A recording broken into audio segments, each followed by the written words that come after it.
आज हम क्लास 12 का प्रोग्राम देखेंगे array with class.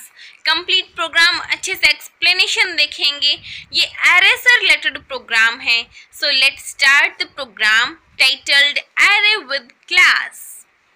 Hash include iostream.h, hash include conio.h। ये दो हेडर फाइल हैं जो हम हर एक प्रोग्राम के अंदर लिखते हैं। तो इन्हें तो आप एकदम अच्छे से याद रखना कि दो हेडर फाइल जो कि हर एक C++ के प्रोग्राम में लिखी जाएंगी। फिर मैंने लिखा क्लास ABC। इसमें ABC की जगह पे आप इस क्लास का कोई भी नाम रख सकते हैं। आप इसे अपने नाम से भी बना सकते हैं या स्टूडेंट, एम्प्लॉय, यहाँ पे कुछ भी लिख सकते हैं। यहाँ पे क्लास एक कीवर्ड है जो कि हर एक क्लास के प्रोग्राम में आपको लिखना है। फिर हमने ब्रैकेट स्टार्ट करके लिखा इंट यानी इंटीजर टाइप के वेरिएबल को डिक्लेयर करता है। फिर AR जो कि उस एरे का नेम है AR, ये नेम भी आप चेंज कर सकते हैं, कुछ भी रख सकते हैं। फिर लिखा 20 यानी इसके अंदर हम 20 वैल्यूज डाल सकते हैं। फिर हमने लिखा पब्लिक। हमने यहाँ पे पब्लिक इसलिए लिखा क्योंकि क्लास बाय डिफॉल्ट प्राइवेट होती है। अगर हम यहाँ पे पब्लिक नहीं लिखेंगे तो ये भी प्राइवेट ही रह जाएगा, तो हम इसके वेरिएबल्स को एक्सेस नहीं कर पाएंगे।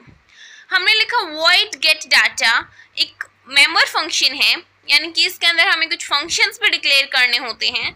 जैसे कि आपको क्लास के बारे में थोड़ा बहुत भी पता होगा तो आपको पता ही होगा कि क्लास के अंदर मेंबर फंक्शन और डाटा मेंबर दोनों होते हैं। तो इसमें हम फंक्शंस डिक्लेयर करेंगे। इसमें हमने दो फंक्शंस लिए हैं, void get data and void put data। इसमें आप दो भी ले सकते हैं। देखो मैंने आपने ध्यान से देखा हो तो void get data के आगे सेमीकोलन लगा रखा है, जबकि void put data के नीचे नहीं लगा रखा, क्योंकि void get data को हम क्लास से बाहर डिफाइन करेंगे और पुट को हम यहीं पे डिफाइन करेंगे। अब हम एरे का प्रोग्राम बना रहे हैं तो इसमें हमें फॉर लूप का प्रयोग करना ही होगा। हर एक एरे के प्रोग्राम में हमें फॉर लूप का प्रयोग करना होता है। हमने वेरिएबल ले लिया इंटीजर टाइप का वेरिएबल जिसका नेम है आई की वैल्यू अगर 0 हो तो ये प्रोग्राम स्टार्ट होगा। आई की वैल्यू 0 से, इनिशियलाइजेशन होंगी 0 से। और हमने फिर लिखा i लेस देन और इक्वल टू 20। हमने AR की वैल्यू 20 लिखी थी साथ में, यानी हम उसमें 20 वेरिएबल्स डिक्लेयर कर सकते हैं। वो ध्यान में रखते हुए हमने यहाँ पे 20 लिखा है। फिर है i++, यानी कि हर बार एग्जीक्यूशन के बाद में इसमें एक ऐड होगा। void put फंक्शन को हम डिफाइन कर रहे हैं तो इससे हम वैल्यू को आउटपुट कराएंगे, जिसके लिए हमें cout यूज़ करना होगा। और ARI यानी कि हम जो AR नाम का वेरिएबल लेके चल रहे थे जिसमें 20 वैल्यूज़ हम डाल सकते थे, उसमें हम I की तरह I की जगह पे 20 वैल्यूज़ डाल देंगे। फिर हमने यूज़ किया एंडल। इसका एज सच कोई मेन फंक्शन नहीं होता, लेकिन इससे हमारे सारे डिजिट्स नई लाइन से स्टार्ट होंगे, यानी कि ये नहीं कि एक ही लाइन के अंदर सारे आ जाएंगे, ऐसा नहीं होगा। एंडल यूज़ करने से न्यू लाइन आ जाएगी। इसे हम यहीं पे स्टॉप करते हैं। अब हम गेट डाटा जो हमने फंक्शन लिया था उसको डिफाइन करेंगे। ये बहुत इंपॉर्टेंट है उसका सिंटैक्स कि आपको कैसे डिफाइन करना है। void get data, उसका void उठा के हम यहाँ पे रख देंगे। फिर ABC जो कि क्लास का नेम है वो लिखेंगे। फिर 2 कोलन, इनका मीनिंग होता है, इसे हम बोलते हैं स्कोप रेजोल्यूशन ऑपरेटर। ये छोटे क्वेश्चन बन सकते हैं, ये आप ध्यान में रखना।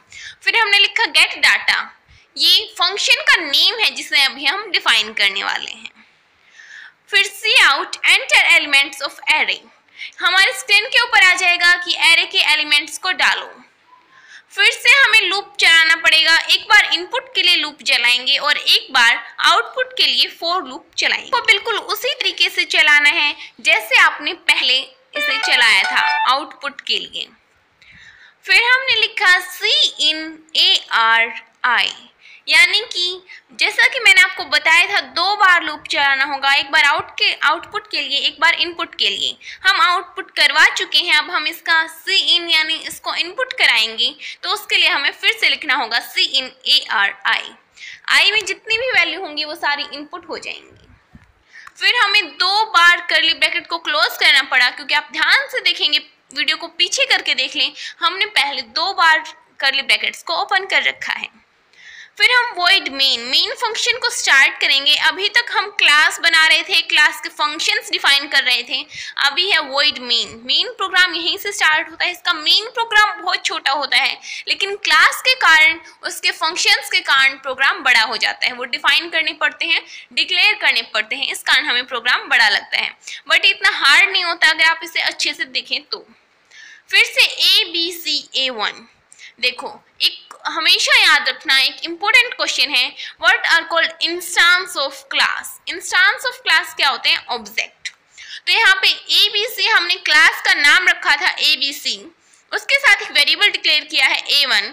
इसका मतलब A1 इंस्टेंस है ABC का, A1 एक ऑब्जेक्ट बन गया यहाँ पे। अब हम इस ऑब्जेक्ट से डायरेक्ट डाटा मेंबर को एक्सेस नहीं कर सकते हैं, इसीलिए हमें A1 डॉट गेट डाटा यानी कि फंक्शन का सहारा लेना पड़ेगा। गेट डाटा फिर सेमीकोलन, क्योंकि हम इनको पहले से ही डिफाइन कर चुके हैं। अब कंपाइलर सीधा वहां जाएगा जहां पे हमने इसे डिफाइन किया था। फिर A1 डॉट पुट, यहाँ पे भी कंपाइलर वहीं जाएगा जहां हमने इसे डिफाइन किया था। इसके बाद में सेमीकोलन लगा देना है। आफ्टर दैट इसमें कर्ली ब्रैकेट क्लोज। आप यहाँ पे चाहें तो गेट ch भी लिख सकते हैं, बट यहाँ पे कोई नेसेसरी नहीं है तो मैंने नहीं लिखा। ये इतना बड़ा प्रोग्राम था, लेकिन इसमें जो मेन प्रोग्राम है वो एक छोटा सा ही है। वहाँ पे क्लास, उसके फंक्शंस और डिफाइनिंग चल रही थी। सो ये प्रोग्राम बहुत इंपॉर्टेंट है, आपको आना चाहिए। Please like our video and subscribe our channel. हम HBSC से रिलेटेड बहुत सारी वीडियोस डालते हैं, तो मुझे नहीं लगता कि HBSC के ऊपर इतना कोई वर्क करता होगा, तो हमें सपोर्ट कीजिए प्लीज़, क्योंकि बहुत से ऐसे लोग हैं जो सिर्फ देख लेते हैं बट ना लाइक करते ना सब्सक्राइब करते। Please like and subscribe and share to your friends. अगर आप अपने फ्रेंड्स का भला चाहते हो तो उनके पास शेयर भी कर देना। Thanks for watching.